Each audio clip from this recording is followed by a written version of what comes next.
अध्याय 96 rock qilin companion अंडा। जो वेन उस तरह का व्यक्ति नहीं था जो बिना किसी अच्छे कारण के लूटपाट करेगा। हालांकि उसने ऐसा करने के बारे में सोचा था, लेकिन वास्तव में उसने ऐसा नहीं किया। हालांकि उसने फिर भी फोन के कैमरा ऐप का इस्तेमाल एक स्टॉल पर रखे कंपेनियन एग पर निशाना साधने के लिए किया, लेकिन उसने शटर बटन नहीं दबाया। हालांकि उसने फोटो नहीं खींची, फिर भी फोन की स्क्रीन पर कंपेनियन एग के आंकड़े दिखाई दे रहे थे। पत्थर योद्धा पौराणिक जीवन प्रोविडेंस पत्थर अनुबंध ताकत 16 गति 13 संविधान 16 मौलिक ऊर्जा 12 प्रतिभा कौशल स्टोन ब्लास्ट पंच। यह एक लेजेंडरी कंपेनियन एग था जिसमें बहुत ही सामान्य आंकड़े थे और कुछ भी उत्कृष्ट नहीं था। हालांकि रहस्यमय फोन की सुविधा ने जो वेन को प्रसन्न किया। आयामी क्रिस्टल में वास्तविक जीवन में संख्याएं नहीं होती थीं, लेकिन उनकी शक्ति को मोटे तौर पर मापने के लिए तकनीकी तरीकों का इस्तेमाल किया जा सकता था। इससे उन्हें आयामी क्रिस्टल के स्तर को मोटे तौर पर बताने की अनुमति मिली। हालांकि कंपेनियन एग्स को बिल्कुल भी नहीं मापा जा सका, क्योंकि एक ही प्रकार के कंपेनियन एग्स एक उपकरण का उपयोग करके मापने पर भी लगभग समान आंकड़े देते थे। उत्कृष्ट आंकड़ों वाला कंपेनियन बीस्ट प्राप्त करना भाग्य पर निर्भर था। रहस्यमय फोन की सुविधा के साथ वह सीधे कंपेनियन एग के आंकड़े देख सकता था। इस तरह उसे अपनी किस्मत पर भरोसा करने और ऊष्मांग के लिए उत्कृष्ट आंकड़ों के साथ सीधे एक साथी अंडे को चुनने की जरूरत नहीं थी।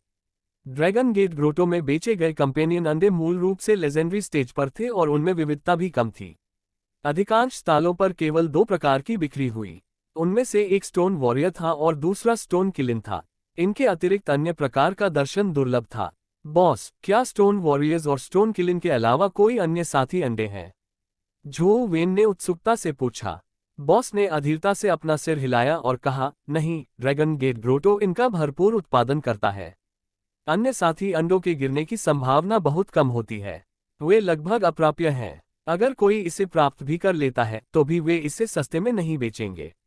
इससे पहले कि जो वेन आगे पूछ पाता, उसने अपने बगल में किसी को ये कहते हुए सुना, स्टोन वॉरियर्स और स्टोन किलिन्स ड्रैगन गेट ग्रोटो में सबसे आम आयामी प्राणी हैं। उनके साथ ही अंडे गिराने की संभावना भी बहुत अधिक है। लुओयांग में पौराणिक मंच पर मौजूद लोगों के पास दो साथी जानवर होंगे, लेकिन उनके बारे में सिर्फ इसलिए छोटा मत सोचिए क्योंकि वे आम हैं। वास्तव में उत्कृष्ट श्रेणी के स्टोन वॉरियर्स और स्टोन किलिन्स बल्कि शक्तिशाली और उपयोगी पौराणिक साथी जानवर हैं। जो वेन ने अपना सिर घुमाया और महसूस किया कि बोलने वाला व्यक्ति वांग लू था। वांग लू ने आगे कहा, एक उत्कृष्ट श्रेणी का पत्थर योद्धा ताकत और संविधान के मामले में अपने साथियों के बीच शीर्ष पर है। वे थोड़े धीमे हैं, हालांकि इसके स्टोन ब्लास्ट पंच की ताकत बहुत शक्तिशाली है। ये बेहद मजबूत आक्रामक क्षमता वाला एक साथी जानवर है। एक पत्थर किलिन और भी मजबूत है। एक विशिष्ट स्टोन किलिन में एक मौलिक ऊर्जा कौशल होता है जो किसी की त्वचा को पत्थर में बदलकर कठोर कर सकता है। लेकिन अगर कोई एक स्टोन किलिन प्राप्त कर सकता है जिसमें किलिन डोमिनेंस बॉडी है, तो वे शीर्ष रैंकिंग वाले पौराणिक साथी जानवरों के बीच एक शक्तिशाली अस्तित्व होंगे। वांग लू के ऐसा कहने के बाद स्टॉल मालिक ने उसे शाबाशी दी और कहा, यह युवा महिला एक विशेषज्ञ है। वह किलिन डोमिनेंस बॉडी के बारे में भी जानती है। ये सही है, किलिन डोमिनेंस बॉडी वाले स्टोन किलिन वास्तव में दिग्गजों के बीच उत्कृष्ट हैं, लेकिन कई स्टोन क्विलिन कंपेनियन अंडे के बावजूद किलिन डोमिनेंस बॉडी वाले की संख्या 1000 में से एक है। वे बहुत दुर्लभ हैं। इतना कहने के साथ ही बॉस मुस्कुराया और अपने स्टॉल के काउंटर पर रखे एक पत्थर के अंडे की ओर इशारा किया। मेरे पास केवल एक स्टोन क्विलिन कंपेनियन एग है। लेडी, क्या आप अपनी किस्मत आजमाना चाहती हैं? वांग लू मुस्कुराए और अपना सिर हिलाया। हालांकि स्टोन किलिन्स मजबूत हैं, वे बहुत प्यारे नहीं लगते हैं। ये वह प्रकार नहीं है जो मुझे पसंद आएगा, इसलिए मुझे लगता है कि मुझे इसे भूल जाना चाहिए। रुचि के कारण जो वेन ने स्टोन किलिन कंपेनियन एग पर नजर डालने के लिए अपने फोन के कैमरे का उपयोग किया। फिर उन्हें ये जानकर आश्चर्य हुआ कि स्टोन किलिन अंडे के आंकड़ों में किलिन डोमिनेंस बॉडी की प्रतिभा कौशल थी। क्या यह इतना संयोग है? जो वेन को यह अविश्वसनीय लगा। उन्होंने ध्यान से करीब से देखा और वास्तव में किलिन dominance body primordial energy skill थी। इसके अलावा अन्य आंकड़े बहुत अच्छे थे। ये संभवतः सबसे उत्कृष्ट स्टोन किलिन्स में से एक था। स्टोन किलिन कंपेनियन एग कितने का है? जो वेन ने पूछा। यदि आप नकद भुगतान कर रहे हैं 150,000 और आपके पास एक सौदा है। जब बॉस ने देखा कि जो वेन सनसेट कॉलेज का छात्र था तो उसने उम्मीद की कि उसके पास कोई उच्च मूल्य वाले आयामी क्रिस्टल नहीं होंगे, इसलिए उसने केवल लीग की मुद्रा के संदर्भ में कीमत की सूचना दी। जो वेन ने व्यंग्यपूर्ण मुस्कान के साथ अपना सिर हिलाया। ये बेकार था, भले ही वह जानता था कि स्टोन किलिन अंडा एक उत्कृष्ट श्रेणी का अंडा था। अपने खातों में सारा पैसा जोड़ने के बाद भी उसके पास इसे खरीदने के लिए पैसे नहीं थे, क्योंकि ये 10,000 तक भी नहीं पहुंचा था। वांग लू ने अचानक कहा, झो वेन, यदि आप ये पत्थर किलिन कंपेनियन अंडा चाहते हैं तो आप मेरे साथ सौदा क्यों नहीं करते? मुझ पर एक एहसान करो और मैं इसे खरीदने में तुम्हारी मदद करूंगा। कैसा सौदा? झो वेन ने हैरान होकर पूछा। मैंने शब्द उत्कीर्ण राक्षसी जनरल को मारते हुए आपका वीडियो देखा। आप वास्तव में प्रभावशाली थे, इसलिए मुझे आशा है कि आप मेरे होमवर्क मिशन को पूरा करने में मेरी मदद कर सकते हैं, वांग लू ने कहा। क्या आपको अभी भी अपने होमवर्क मिशन में मदद के लिए किसी को नियुक्त करने के लिए पैसे खर्च करने की जरूरत है? झो वेन ने हैरानी से वांग लू को देखा। वांग लू सनसेट कॉलेज में एक विशेष प्रवेश छात्रा थी, इसलिए वह निश्चित रूप से कमजोर नहीं थी। यहाँ तक कि उसे अपने साथियों के बीच बेहद मजबूत व्यक्ति भी कहा जा सकता है। यह विश्वास करना कठिन था कि उसके जैसी विशेष प्रवेश छात्रा को होमवर्क मिशन में मदद की जरूरत थी। वांग लू ने मुस्कुराते हुए कहा, अगर यह सिर्फ एक साधारण होमवर्क मिशन है तो मुझे स्वाभाविक रूप से आपकी मदद की जरूरत नहीं है। हालांकि मैं कक्षा में प्रथम स्थान प्राप्त करना चाहता हूं और यहां तक कि रिकॉर्ड भी तोड़ना चाहता हूं। इस आवश्यकता है। आपका होमवर्क मिशन क्या है? झो वेन ने कुछ सोचने के बाद पूछा। ये 4 से कम लोगों की पार्टी के साथ लोटस फ्लावर गुफा में एक परी को मारना है। कोई समय सीमा नहीं है, लेकिन पिछला रिकॉर्ड 56 सेकंड का है, वांग लू ने कहा। तुम्हारे पास कितना समय बचा है? झो वेन ने फिर पूछा। अभी 6 दिन और हैं। वांग लू ने अपनी उंगलियों से गिनती की। झो वेन ने सिर हिलाया और कहा, ठीक है, सौदा करो। वांग लू का लक्ष्य बिल्कुल उनके जैसा ही था। झो वेन को वैसे भी लोटस फ्लावर गुफा में जाना था। ये सबसे अच्छा होता अगर वह ड्रैगन गेट ग्रोटो को गेम डेंगॉन के रूप में डाउनलोड कर पाता, अन्यथा उसे लोटस फ्लावर गुफा में प्रवेश करना होगा और खुद एक परी को मारना होगा। वह देखना चाहता था कि क्या उसे ड्रैगन गेट फेरी स्किल का प्राइमरियल एनर्जी स्किल क्रिस्टल मिल सकता है। वांग लू के साथ व्यापार करने से उसकी योजनाओं पर कोई असर नहीं पड़ेगा। वांग लू बहुत सीधे थे। ये सुनकर कि झो वेन व्यापार के लिए सहमत हो गई, उसने सीधे 150,000 में स्टोन क्विलिन अंडा खरीदा। उसने अपनी आंखें भी नहीं झपकाईं या छूट के बारे में नहीं पूछा। इससे बॉस को इतनी खुशी हुई कि वह अपनी खुशी पर काबू ही नहीं रख सका। झो वेन भी समारोह में खड़े नहीं हुए। स्टोन क्विलिन अंडा प्राप्त करने के बाद उसने उसे अपने बैकपैक में रख लिया। क्या आप अब लोटस फ्लावर गुफा की ओर जाना चाहते हैं? झो वेन ने पूछा। जब भाड़े की नौकरियों की बात आती थी तो वह खुद को बेहद जिम्मेदार महसूस करते थे। मैं सबसे पहले ओल्ड ड्रैगन गुफा की यात्रा करना चाहूंगा। यदि आपके पास करने के लिए कुछ नहीं है तो हम साथ मिलकर क्यों नहीं देखते? वांग लू को आमंत्रित किया गया। मुझे रहने दो, यह मेरा फोन नंबर है। लोटस फ्लावर गुफा में जाने से पहले मुझे कॉल करें। झो वेन ने वांग लू को अपना फोन नंबर दिया। वांग लू कुछ हद तक अचंभित हो गया। झो वेन जैसे असंवेदनशील आदमी को उसने पहली बार देखा था। ये व्यक्ति सचमुच दिलचस्प है। वांग लू को कोई आपत्ति नहीं हुई और वह ओल्ड ड्रैगन गुफा की ओर चल पड़ा। अध्याय 97 मोबाइल गेम। झो वेन ने आसपास के स्टॉलों का चक्कर लगाया और सभी स्टोन किलिन कंपेनियन अंडों पर नजर डालने के लिए अपने रहस्यमय फोन के कैमरे का इस्तेमाल किया। जैसा कि वांग लू और बॉस ने कहा, बहुत कम स्टोन किलिन थे जिनके पास किलिन डोमिनेंस बॉडी थी, इसलिए उन्होंने दूसरे की खोज नहीं की। छात्रों द्वारा फोटो लेने के लिए अपने फोन का उपयोग करना आम बात थी। झो वेन की हरकतें अचानक नहीं थीं, न ही उन्होंने दूसरों का ध्यान आकर्षित किया। रहस्यमय फोन के कार्य प्रभावशाली हैं, लेकिन दुर्भाग्य से मैं बहुत गरीब हूं। भले ही मुझे उत्कृष्ट श्रेणी के कंपेनियन अंडे मिल जाएं, लेकिन मेरे पास उन्हें खरीदने के लिए पैसे नहीं होंगे। झो वेन को झुंझलाहट महसूस हुई। पैसे कमाने के लिए कंपेनियन एग को बेचना असंभव था, क्योंकि यद्यपि वह जानता था कि कंपेनियन एग एक उत्कृष्ट श्रेणी का अंडा था, दूसरों को यह नहीं पता था। दूसरों के लिए एक उत्कृष्ट श्रेणी के कंपेनियन बीस्ट की कीमत पर एक अज्ञात कंपेनियन अंडा खरीदना असंभव था। खेल में आयामी क्रिस्टल का उपयोग नहीं किया जा सकता था, इसलिए उन्हें पैसे के बदले नहीं बदला जा सकता था। झो वेन को एहसास हुआ कि जब तक वह कुछ गेमिंग समय का त्याग नहीं करेगा, उसके लिए पैसा प्राप्त करना मुश्किल होगा। अरे अरे, तुम इस साल नए आए हो, है ना? जैसे ही जो वेन चला, एक स्टॉल मालिक ने उसे रोक लिया। जो वेन को एहसास हुआ कि स्टॉल मालिक लगभग उसकी ही उम्र का था और उसने सनसेट कॉलेज की वर्दी पहनी हुई थी। वह भी शायद सनसेट कॉलेज का छात्र था, इसलिए उसने पूछा, मैं एक नया छात्र हूं जिसने हाल ही में मैट्रिक पास किया है। क्या बात क्या बात, जूनियर, आप मैट्रिक पास करने के ठीक बाद ड्रैगन गेट ग्रोटो आए थे। ये स्पष्ट है कि आप एक मेहनती छात्र हैं। हालांकि आयामी क्षेत्र खतरनाक है और आप ड्रैगन गेट ग्रोटो में आयामी क्षेत्रों के बारे में ज्यादा नहीं जानते हैं। ऐसे घुसना बेहद खतरनाक है। मेरे पास यहाँ कुछ अच्छा है जो आपको प्रवेश करने से पहले आयामी क्षेत्र को समझने की अनुमति दे सकता है, छात्र जैसे स्टॉल मालिक ने कहा। मैंने स्कूल से उपलब्ध सारी जानकारी पहले ही देख ली है। जो वेन ने आगे चलना जारी रखने की तैयारी की। जो वेन को निकलते देख युवा स्टॉल मालिक ने जल्दी से उसकी सेवा बढ़ा दी। जूनियर, मत जाओ, उस जानकारी को पढ़ना ही बेकार है। वे चीजें आखिरकार मर चुकी हैं। इससे कोई फर्क नहीं पड़ता कि आप उन्हें कितना पढ़ते हैं, इससे आपको स्वयं अनुभव करने की गहरी स्मृति नहीं मिलती है। मेरे पास यहाँ कुछ ऐसा है जो आपको दूसरों की तुलना में तेज बना सकता है। प्रवेश करने से पहले आप अंदर की स्थिति को गहराई से समझ सकेंगे। यह क्या है? मुझे दिखाओ। जो वेन ने युवा स्टॉल मालिक को उत्सुकता से आकार दिया। जो वेन की रुचि देखकर युवा स्टॉल मालिक ने जल्दी से अपना सेल फोन निकाला और अपने फोन पर एक गेम ऐप खोला। फिर एक अत्यंत सरल गेम इंटरफेस सामने आया। जूनियर, यह एक मोबाइल गेम ऐप है जिसे मैंने बनाया है। केवल इसके ग्राफिक्स के कारण इसे नजरअंदाज न करें। यहाँ का नक्शा और राक्षस ड्रैगन गेट ग्रोटो के वास्तविक इलाके और आयामी प्राणियों के अनुसार डिजाइन किए गए हैं।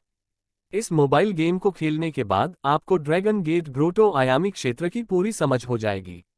मोबाइल गेम के ग्राफिक्स बहुत सरल थे, लेकिन इस छात्र की रचनात्मकता ने जो वेन की आंखों की रोशनी बढ़ा दी। सीनियर, क्या आपने ये गेम स्वयं बनाया है? जो वेन ने गेम इंटरफेस को देखते हुए पूछा। ये सही है। आखिरकार किसी व्यक्ति का समय और क्षमताएं सीमित हैं, इसलिए ये थोड़ा कच्चा है। हालांकि मैं गारंटी दे सकता हूं कि सामग्री बिल्कुल वास्तविक है। ये वे स्थान हैं जहां मैं व्यक्तिगत रूप से गया हूं। वे आयामी जीव भी मैंने अपनी आंखों से देखे थे। युवा स्टॉल मालिक जो वेन के करीब आया और कहा, जूनियर, इसे डाउनलोड करें। यह आपके लिए बिल्कुल फायदेमंद है। आप इसे आधिकारिक ऐप स्टोर से डाउनलोड कर सकते हैं। ये केवल 100 रुपये है। ठीक है, मैं इसे डाउनलोड करके देखूंगा। आपका नाम क्या है, सीनियर? जो वेन को बताए गए नाम के अनुसार ऐप स्टोर पर गेम ऐप मिला। मेरा नाम हुआंग जी है। जूनियर, आपका स्वाद अच्छा है। कड़ी मेहनत करो। जो वेन को अपना गेम डाउनलोड करते देख हुआंग जी बहुत खुश हुए। जो वेन ने खेल शुरू किया और खेला। उन्होंने महसूस किया कि नियंत्रण सुचारू थे और ग्राफिक्स कच्चे थे। अवतारों और आयामी प्राणियों की हरकतें रोबोट की तरह कठोर थीं। सीनियर हुआंग, क्या आप इस गेम को बेहतर बना सकते हैं और इसे और अधिक वास्तविक बना सकते हैं? जो वेन ने खेलते हुए पूछा। बेशक मैं कर सकता हूं। हालांकि इसके लिए एक पेशेवर टीम और बड़ी मात्रा में धन की आवश्यकता होती है। मेरे पास अभी इतना समय या पैसा नहीं है, इसलिए मैं इसे फिलहाल ऐसे ही बना सकता हूं। हुआंग जी ने अफसोस से कहा। अगर एक पेशेवर टीम और फंडिंग दी जाए तो आप इसे किस स्तर के विकास तक पहुंचा सकते हैं? जो वेन ने पूछा। उन्हें इस खेल में बहुत दिलचस्पी थी। अगर भविष्य में ऐसे मोबाइल गेम्स लोकप्रिय हो गए तो फोन पर गेमिंग करते रहने पर किसी को उन पर शक नहीं होगा। हुआंग जी ने कहा, इन दिनों तकनीक वास्तव में बहुत परिपक्व है। हालांकि गेमिंग आखिरकार गेमिंग है। ये वास्तविक लड़ाइयों से अलग है। अधिकारियों ने इस क्षेत्र में बहुत अधिक निवेश नहीं किया है। यदि कोई व्यक्ति इसे करना चाहता है तो आवश्यक तकनीकी सहायता और संसाधनों की मात्रा बहुत अधिक है। यह विशेष रूप से तब होता है जब बात फंडिंग की आती है। औसत व्यक्ति के लिए आवश्यक बड़ी रकम प्राप्त करना कठिन होगा। इसके अलावा, भले ही किसी ने वास्तव में इसे विकसित किया हो, वे उन विशेषज्ञों को सटीक जानकारी प्रदान करने में सक्षम नहीं होंगे जो आयामी क्षेत्रों में गहराई से उद्यम कर सकते हैं। इससे गेम निरर्थक हो जाएगा क्योंकि सिर्फ वीडियो देखना बेहतर होगा। जो वेन ने पूछने से पहले एक पल के लिए सोचा, वरिष्ठ, अगर मैं बड़ी मात्रा में धन प्राप्त कर सकता हूं, तो क्या आप इस खेल को बेहतर बनाने के इच्छुक हैं? क्या आपके पास निवेश करने के लिए पैसा है? आप कितना निवेश कर सकते हैं? जो वेन से पूछते ही हुआंग जी की आंखें चमक उठी। फिलहाल मेरे पास पैसे नहीं हैं, जो वेन ने कंधे उचकाते हुए कहा। तो चलिए तब तक इंतजार करें जब तक आपके पास पैसे ना आ जाएं। हुआंग जिंग बहुत निराश था। झो वेन ने सोचा कि इसका कोई मतलब है। उसके पास पैसे नहीं थे, इसलिए कुछ भी कहने का कोई मतलब नहीं था। वह बस इतना कर सकता था कि जब उसके पास पैसे हो तो उसे ढूंढने से पहले हुआंग जी से उसका संपर्क नंबर मांग ले। हुआंग जी से अलग होने के बाद झो वेन उस छोटे तार के प्रतीक की तलाश में आगे बढ़ता रहा जो मौजूद हो सकता है। हालांकि लोटस फ्लावर गुफा तक पहुंचने के बावजूद वह इसे खोजने में असफल रहे। झो वेन, आप लोटस फ्लावर गुफा तक क्यों नहीं पहुंचे? वांग लू ने उसे बुलाया और प्रवेश द्वार पर मिलने का आग्रह किया। क्या आप ओल्ड ड्रैगन गुफा नहीं गए? झो वेन ने धीरे धीरे आगे बढ़ते हुए लापरवाही से पूछा। मैंने काफी देर तक ओल्ड ड्रैगन गुफा के अंदर इंतजार किया, लेकिन मुझे कोई खजाने की रोशनी नहीं दिखी, न ही मैंने किसी ड्रैगन की दहाड़ सुनी। अब मेरे पास लोटस फ्लावर गुफा की ओर जाने के अलावा कोई विकल्प नहीं था। जल्दी आओ, वांग लू ने कहा। झो वेन लोटस फ्लावर गुफा से ज्यादा दूर नहीं था, इसलिए चलते चलते वह खोज करता रहा। जल्द ही वह लोटस फ्लावर गुफा के प्रवेश द्वार पर पहुंचा और उसने वांग लू को बाहर उसका इंतजार करते देखा। लोटस फ्लावर गुफा के बाहर सैनिक पहरा दे रहे थे और आम लोगों को अंदर जाने से रोक रहे थे। झो वेन को अंदर ले जाने से पहले वांग लू ने 2 पास दिए। मेरे पास आपके जैसा सलाहकार नहीं है। क्या आपके होमवर्क मिशन में भाग लेना मेरे लिए सचमुच ठीक है? झो वेन ने लोटस फ्लावर गुफा के अंदर स्थिति की जांच करते हुए पूछा। कोई बात नहीं, जब तक ये हमारे स्कूल का छात्र है, वांग लू ने आगे बढ़ने से पहले लापरवाही से कहा। लोटस फ्लावर गुफा का रिकॉर्ड हुआंग जी नामक चौथे वर्ष द्वारा बनाए रखा गया था। हमें इस बार उनका रिकॉर्ड तोड़ना है, इसलिए मुझे ये सुनिश्चित करना होगा कि सभी कदम अच्छे से हों। मैं बाद में आपके लिए रिकॉर्डिंग छोड़ दूंगा। आपको मेरा फिल्मांकन करके अच्छा काम करना चाहिए। रिकॉर्ड बनाए रखने वाले वरिष्ठ का नाम क्या है? झो वेन ने भौहें चढ़ाते हुए पूछा। हुआंग जी, वांग लू ने दोहराया। ये वही व्यक्ति नहीं हो सकता, है ना?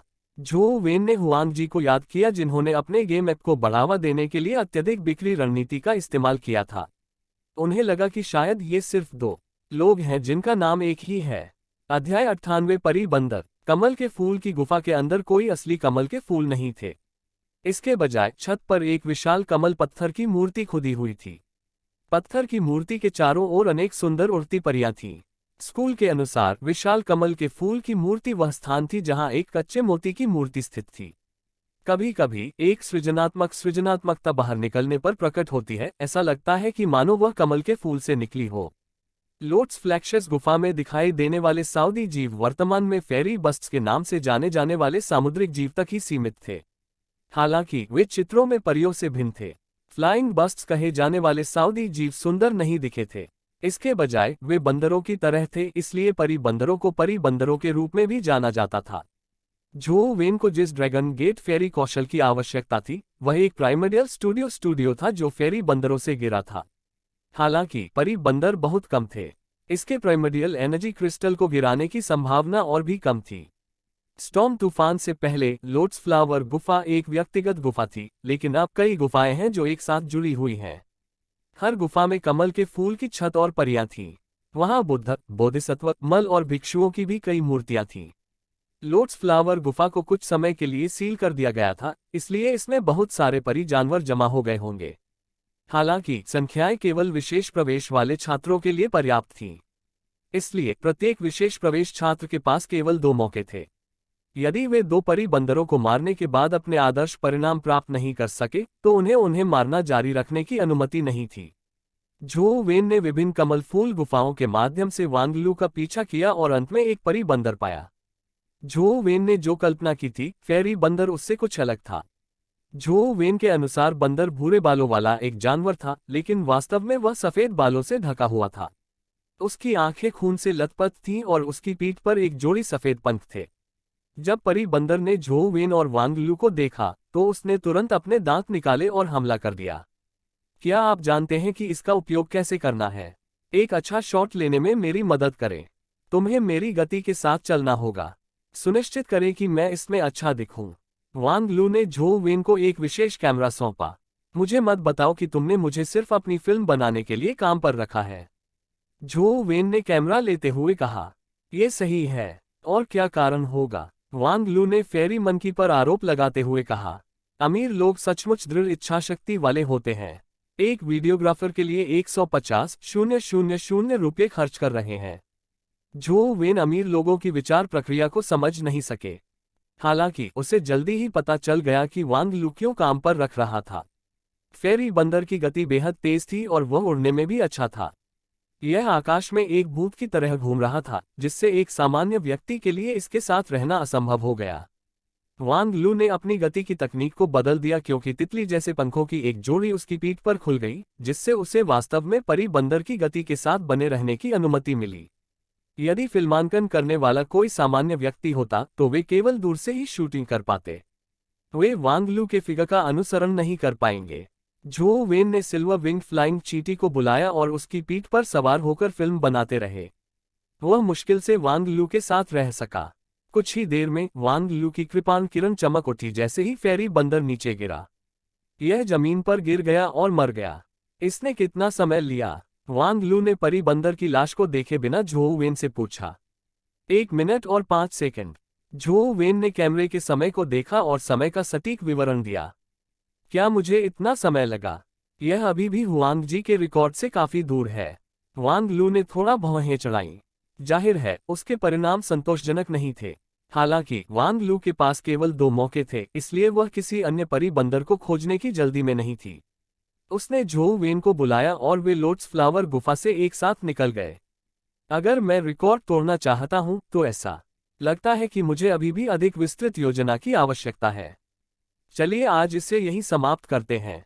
आइए अगली बार इसे फिर से करें। वांग लू ने कैमरा वापस लिया और परी बंदर के साथ अपनी लड़ाई देखी। झो वेन ने कहा, जब तुम्हें मेरी जरूरत हो तो मुझे फोन करना। बेशक आपको केवल फिल्मांकन में मेरी मदद करनी होगी। वांग लू का झो वेन को उसकी मदद करने देने का कोई इरादा नहीं था। उसे अकेले ही हुआंग जी का रिकॉर्ड तोड़ना था, अन्यथा यह निरर्थक होता। वांग लू से अलग होने के बाद झो वेन ने पत्थर की सीढ़ियों का अनुसरण करना जारी रखा और छोटे ताड़ के प्रतीक को खोजने की उम्मीद में ड्रैगन गेट ग्रोटो के चारों ओर देखा। ड्रैगन गेट ग्रोटो के भीतर कई हथेलियों के निशान थे।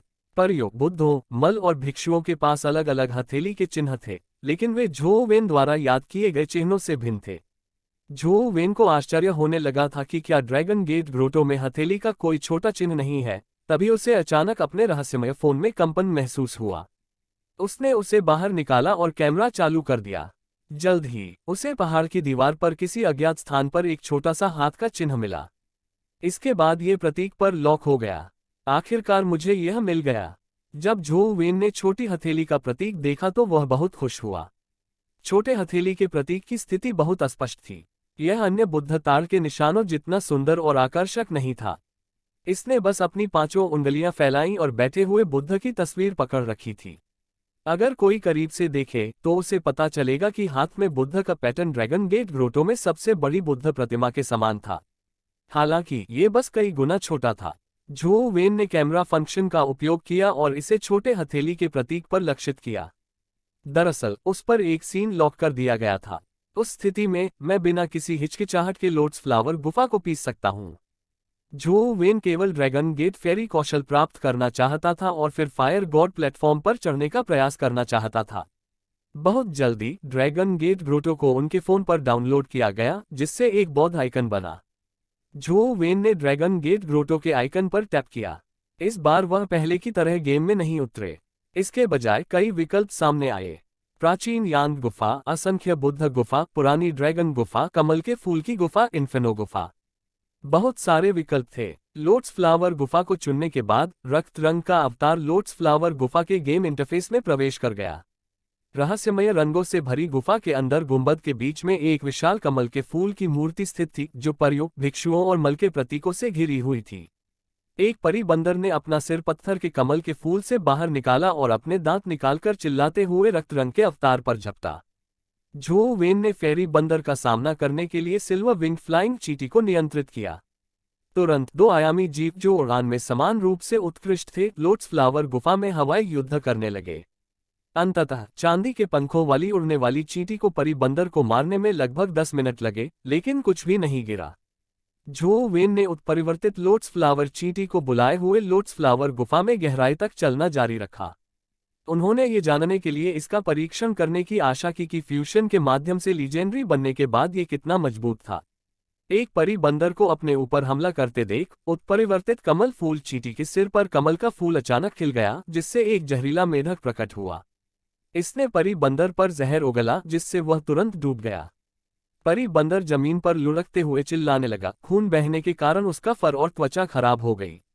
उत्परिवर्तित लोटस फ्लैग चींटी बिना किसी हुचिचाहट के आगे के हथियार और अपने अस्थि नाल के सामने के पंजों से परी बंदर पर युद्ध किया, जिससे उसके सिर और छाती में चोट लग गई। 47 सेकंड। झो वेन ने समय देखा। युद्ध की शुरुआत से लेकर सिस्टम द्वारा फेरी बस्ट की मृत्यु का संकेत देने तक कुल 47 सेकंड का समय लगा। उन्होंने सबसे पहले हुआंग जी का रिकॉर्ड तोड़ दिया था। मूल कमल फूल की चींटी वास्तव में शक्तिशाली है। झो वेन खुश था, और अधिक उसने देखा, ये रंग ही अधिक मनमोहक लग रहा था। अध्याय 99 प्राचीन शाही सूत्र। हालांकि उत्परिवर्तित कमल फूल चींटी बहुत मजबूत थी, उसकी अपनी मूल ऊर्जा सीमित थी।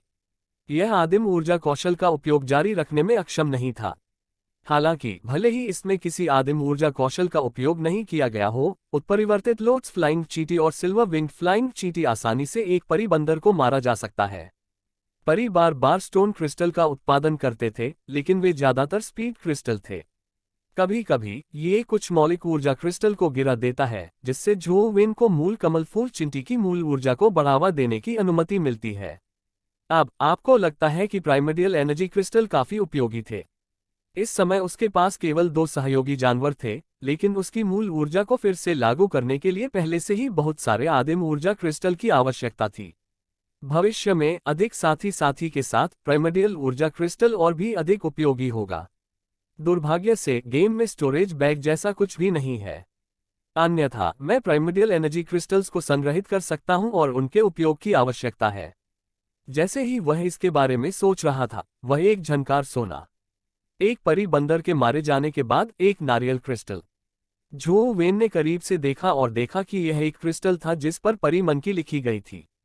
वह प्रसन्न था। परी बंदरों के पास आमतौर पर केवल एक मूल ऊर्जा कौशल होता था, जो ड्रैगन को परी कौशल मिलता था। उन्होंने अन्य मूल तत्व ऊर्जा कौशल के बारे में कभी नहीं सुना था। अब जब प्राइमर्डियल स्टीरियो क्रिस्टल गिरा, तो यह निश्चित रूप से ड्रैगन गेट फेरी प्लॉट था। झो वेन ने इसे रक्त रंग के अवतार को नियंत्रित करने के लिए लिया।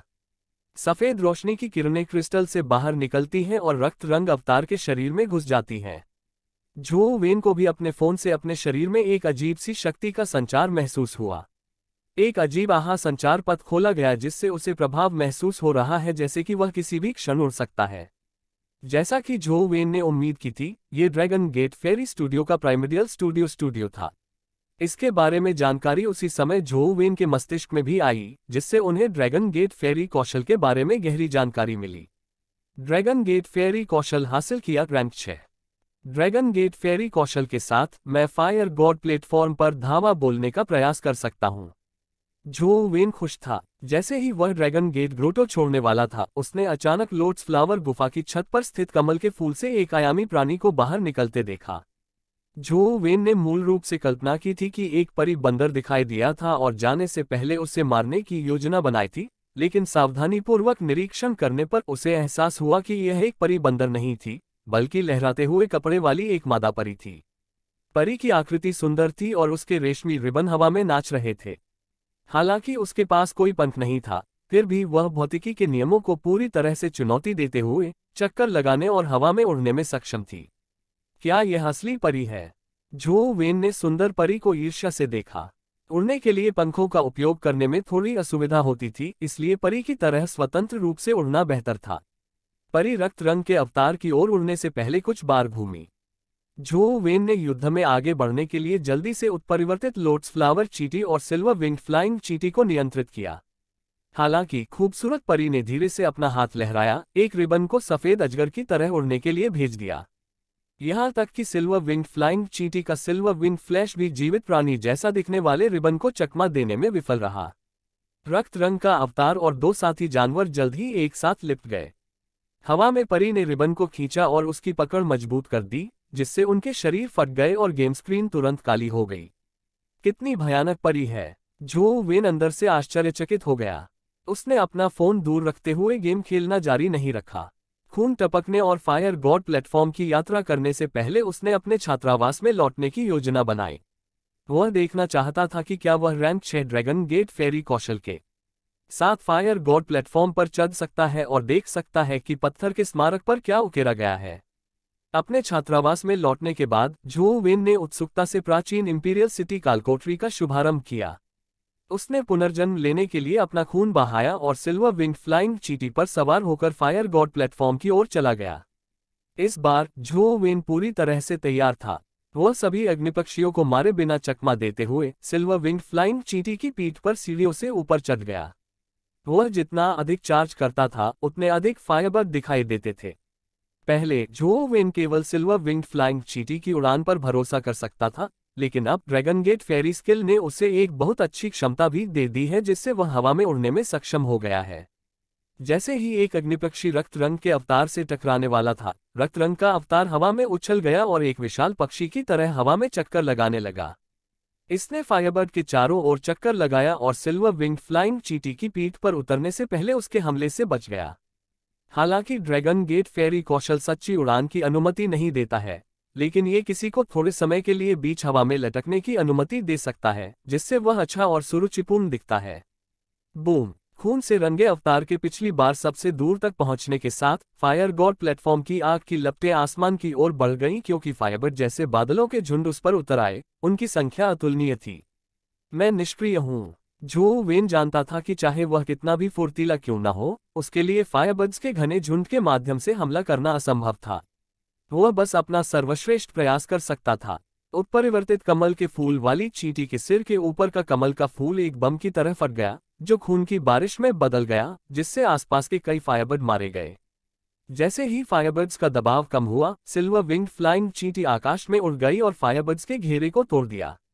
हालांकि वहां बहुत अधिक फायरबर्ड थे। वे तुरंत एकत्र हो गए और उनका रास्ता रोक लिया।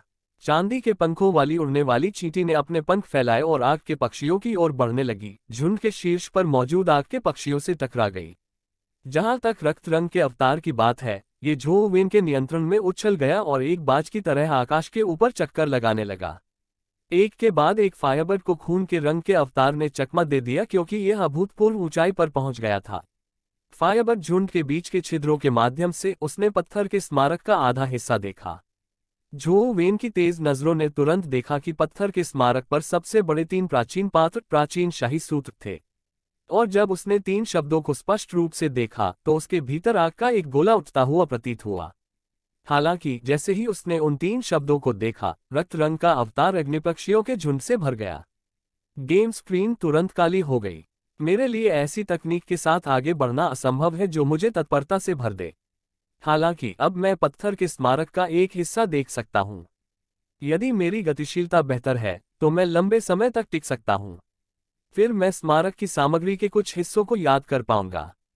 इस तरह मुझे चरम तक नहीं पहुंचना है। झो वेन ने जैसा सोचा था वैसा ही अपना फोन रखा। उन्हें लगा कि यह विचार संभव है, लेकिन उनके आंदोलन कौशल में अभी भी कमी थी। वह लंबे समय तक टिकना चाहता था और अधिक सामग्री देखना चाहता था, इसलिए उसे उच्च रैंक वाले मूवमेंट कौशल की आवश्यकता थी। कुछ विचार के बाद झो वेन ने लोटस फ्लावर गुफा को पीसना जारी रखने का फैसला किया। प्राचीन शाही सूत्र को देखने के लिए वह तब तक इंतजार कर सकता था जब तक कि वह पहली बार रैंक 9 ड्रैगन गेट फेरी कौशल को पीस न ले। जबकि झो वेन फेरी बंदरों द्वारा पीसने की पूरी कोशिश की जा रही थी, वान फी द्वारा पहला होमवर्क मिशन अंततः समाप्त हो गया। हालांकि कुछ छात्र अपने होमवर्क मिशन को पूरा करने में असमर्थ थे, फिर भी उन्हें निकाला नहीं गया। उनके केवल कुछ होमवर्क अंक किए गए थे। वान फेई ने अपने सभी छात्रों के साथ एक बैठक की और अपने अन्य होमवर्क मिशन की घोषणा की। वडलेस मेमोरियल को देखने के लिए माउंट लाओजुन का दौरा करना उनके लिए था। जब मिशन की घोषणा की गई तो वान फी ने झो वेन को एक सार्थक दृष्टि से तैयार किया। यह मिशन मूल रूप से उसके लिए तैयार किया गया था। अध्याय 100 शब्दहीन स्मारक। माउंट लाओजुन सनसेट कॉलेज में नहीं था। झो वेन मूल रूप से इतनी दूर तक जाना नहीं चाहता था, लेकिन उसे स्कूल का होमवर्क मिशन पूरा करना था। अन्यथा वह स्नातक नहीं हो सकता था, इसलिए यह व्यावहारिक रूप से अनिवार्य था। जहां तक ली हुआन की बात है, वह बस में देर तक बात करने के लिए उत्सुक था और लगातार झो वेन को माउंट लाओजुन के बारे में समझा रहा था। माउंटन लाओजुन जैसी जगह को सबसे सुरक्षित वनस्पति क्षेत्र कहा जा सकता है। हालांकि बहुत सारे सनातनी जीव हैं, वे बिना कारण पर हमला नहीं करेंगे। जब तक आप उन्हें परेशान न करें, माउंट लाजुन पर कोई खतरा नहीं है। ध्यान देने योग्य बात यह है कि हमारा होमवर्क मिशन वडलेस मेमोरियल का दौरा करना है। इसे अनवाइंडिंग स्मारक के नाम से भी जाना जाता है। किसी की इच्छाशक्ति इतनी भी क्यों मजबूत न हो, वह इसे 1 घंटे से ज्यादा नहीं देख सकता। अन्य चीजें मजेदार हो सकती हैं। झो वेन विंडो के पास स्थित ली हुआन के माउंट लाजुन के विस्तृत विवरण का उल्लेख करते हुए इंटनेस्ट कालकोटरी को पेश किया जा रहा था। इतना मजा क्या है? झो वेन ने पूछा। वह बात बहुत वैज्ञानिक है।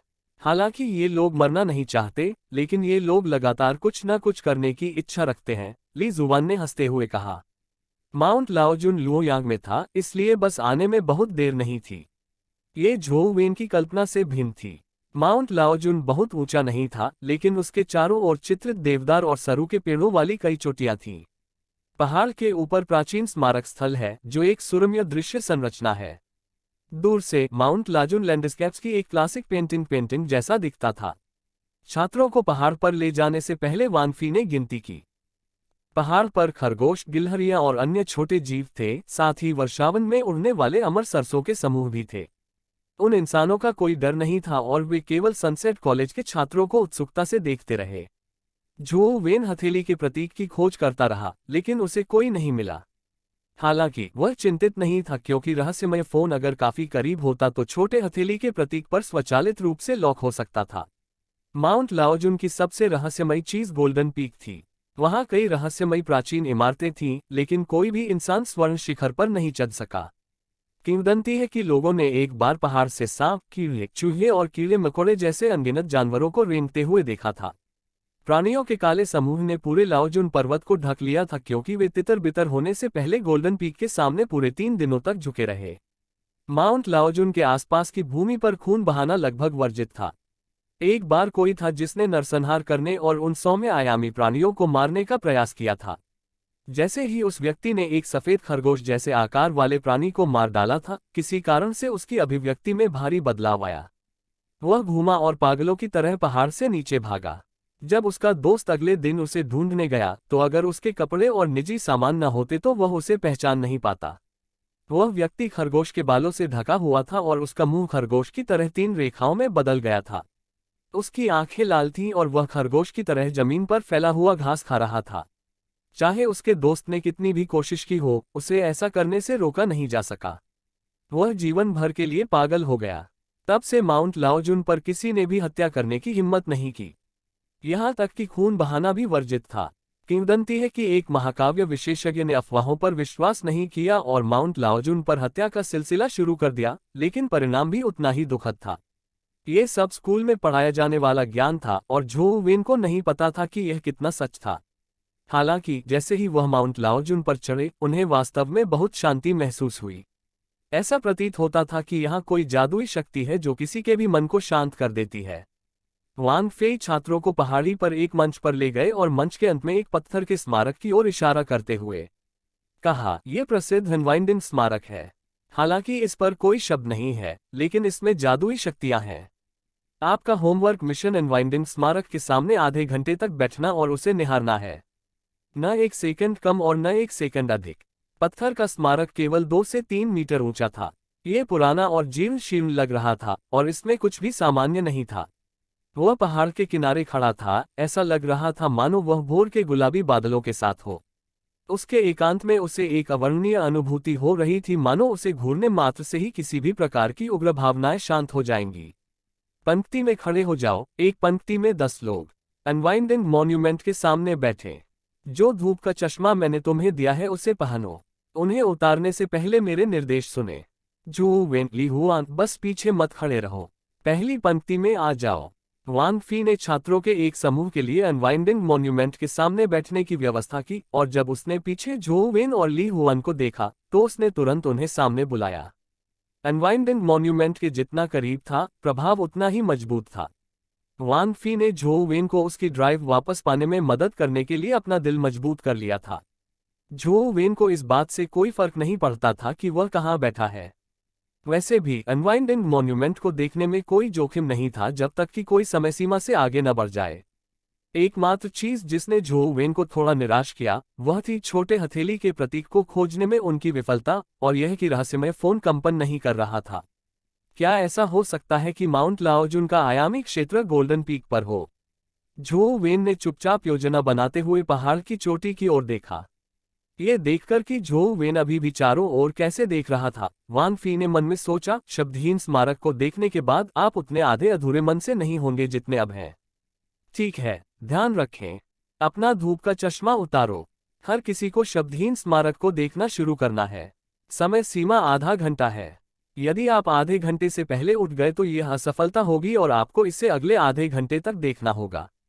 वांग फी ने बिना किसी इरादे के धूप का चश्मा पहना था। उसने बस अपने हाथ में स्टॉपवॉच चालू कर दी। ये धूप का चश्मा विशेष रूप से बनाया गया था। वडलेस मॉन्यूमेंट को देखने के लिए इन्हें पहनने से इसका प्रभाव काफी कम हो गया। हालांकि कोई फिर भी इसे देखे बिना नहीं रह सका क्योंकि लंबे समय तक इसे घूरने से धूप का चश्मा भी बेकार हो गया था। जो वेन और बाकी छात्रों ने अपने धूप के चश्मे उतार दिए जैसे ही उनकी नजर वडलेस स्मारक पर पड़ी। वह अजीब था। प्रारंभ में कई छात्रों को घबराहट महसूस हुई। हालांकि शब्दहीन स्मारक को देखने के बाद उनकी घबराहट की भावनाएं तुरंत गायब हो गईं। वे पूरी तरह से शांत हो गए और उनकी आत्माएं बेहद शांत हो गईं। हालांकि समय बीतने के साथ शांति की यह अनुभूति थोड़ी अजीब हो गई। हालांकि सभी का मन शांत रहा लेकिन उनके शरीर में ऊर्जा उमड़ने लगी। इससे विद्यार्थियों को ऐसा महसूस हुआ मानो वे आदिम ऊर्जा से भर गए हों। वे तुरंत उठकर मुक्केबाजी की एक श्रृंखला शुरू करने या किसी से लड़ने के लिए उत्सुक थे। भीतर से आई यह चिड़चिड़ी भावना उनके मन में उत्पन्न शांति के बिल्कुल विपरीत थी। छात्रों ने स्वाभाविक रूप से खड़े होने की हिम्मत नहीं की। वे केवल 3 मिनट से भी कम समय के लिए बैठे थे, इसलिए अब खड़े होने का मतलब उनके होमवर्क मिशन की विफलता होगी। वे बस वहीं बैठ सकते थे और इसे सहन कर सकते थे। ये भावना उस व्यक्ति की तरह थी जो अतिसक्रिय था लेकिन उसे वहीं बैठे रहना था और 1 इंच भी हिलना नहीं था। यह कोई ऐसी चीज नहीं थी जिसे कोई व्यक्ति आमतौर पर समझ सके। जो वेन ने भी वही उत्तेजक भावनाएं महसूस की, लेकिन शुरुआत में उन्हें केवल थोड़ा सा ही महसूस हुआ। जैसे ही उनके शरीर में हलचल होने लगी, खोया हुआ अमर सूत्र जो सामान्य गति से घूम रहा था, धीरे धीरे धीमा हो गया। इसने जो वेन के शरीर को अजीब महसूस कराया क्योंकि चिड़चिड़ी भावनाएं धीरे धीरे गायब हो गईं। ऐसा क्यों हो रहा है? जो वेन चिंतित था। आखिरी बार लॉस्ट इमोर्टल सूत्र ने ऐसा तब किया था जब वह स्मॉल परफेक्शन ऑफ विजडम सूत्र पढ़ रहा था।